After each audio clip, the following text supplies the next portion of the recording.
সেবাখণ্ড 52 অধ্যায়।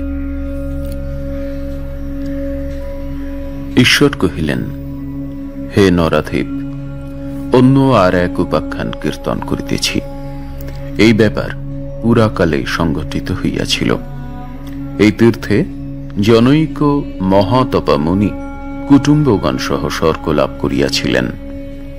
উত্থানপাদ জিজ্ঞাসা করিলেন, হে প্রভু, কি করিয়া মুনীশ্বর কুটুম্বগণ সহ স্বর্গে গমন করিলেন? এ বিষয়ে আমার পরম কৌতুক জন্মিয়াছে।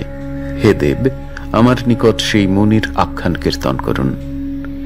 ঈশ্বর উত্তর করিলেন, পুরাকালে বিখ্যাত রাজা চিত্রসেন কাশীর অধীশ্বর ছিলেন। সুর, দাতা, সুধার্মিক কাশীপতির কোন কামনাই অপূর্ণ ছিল না। তিনি সকল কামনাতেই সমৃদ্ধ হইয়াছিলেন। তাহার পুরী ছিল গঙ্গা তটস্থ বিখ্যাত বারাণসীতে। এই বারাণসী জনসংকীর্ণা, রত্নশোভিতা, শারদ শশধরের ন্যায় শোভা সম্পন্না, পণ্ডিতগণের মণ্ডিতা, ইন্দ্রষষ্ঠী সমাকীর্ণ, গোপ ও গোকুল সংবৃতা এবং বহু ধ্বজাকীর্ণা। এই পুরী বেদধ্বনি দ্বারা সতত নিনাদিত হইত। বহুবিধ বণিক পুরীর ইতস্তত ক্রয় বিক্রয় আদি বাণিজ্য করিত।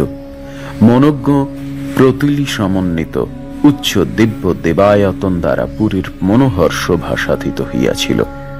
এই সকল দেবায়তন আবার যন্ত্রাদি খচিত, বিবিধ কারুকার্যে খচিত ছিল। বারাণসী পুরী মধ্যে অনেক গহন কানন ছিল। মুনিগণ সেই সকল কাননে অনেক আশ্রম প্রতিষ্ঠা করিয়াছিলেন।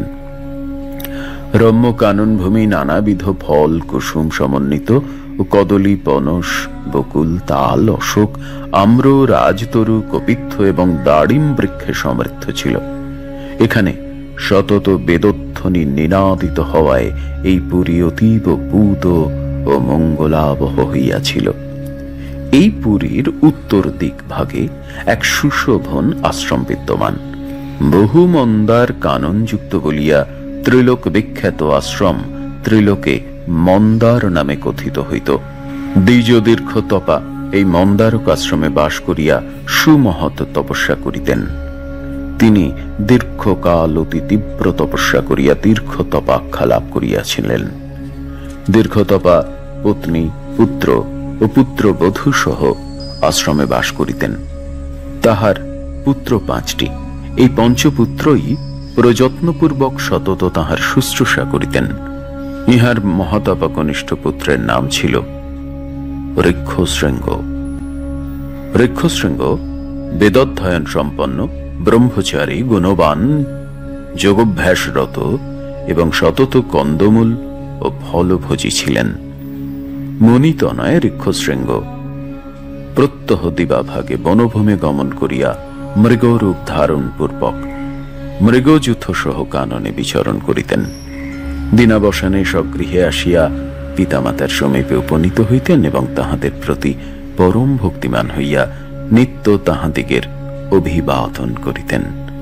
অনন্তর ঋক্ষশৃঙ্গ অন্য একদিন গিরিগুহাস্থিত কাননে গমন করিয়া বালমৃগগণ সহ ক্রীড়া করিলেন। এদিন তিনি প্রত্যাগমন করিলেন না। দৈববশে পঞ্চত্ব প্রাপ্ত হইলেন। 52 অধ্যায় সমাপ্ত।